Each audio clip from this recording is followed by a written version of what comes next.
হে আল্লাহ, তুমি বলছো তোমার কাবা ঘরে যদি কেউ নিয়ত করে ওই নিয়ত বলে তুমি পূরণ করো। আমি তোমার কাছে এই চাওয়াটা এখান থেকে চাই, আমার মরিয়মকে তুমি আমারে আবার দিয়ে দিও। আমি মরিয়ম ছাড়া বাঁচব না আল্লাহ। কারণ হইল মরিয়মের মতো মেয়ে পৃথিবীতে আর কেউ হইতে পারে না আমার জীবনে।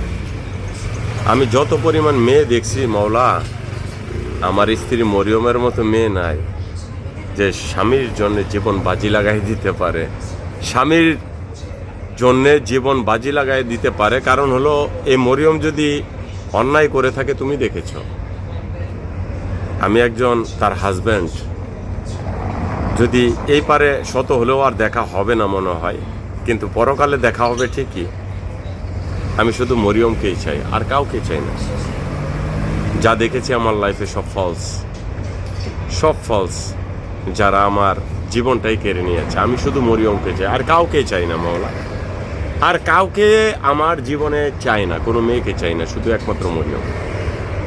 তুমি যদি মনে করো তোমার দরবারে আমি কবুল হয়েছি, তাহলে তুমি আমার মরিয়মকে আমার জীবনে আখিরাতে দিয়ে দেবে। আর কাউকেই চাই না, আর কাউকে চাই না আমি আমার লাইফে।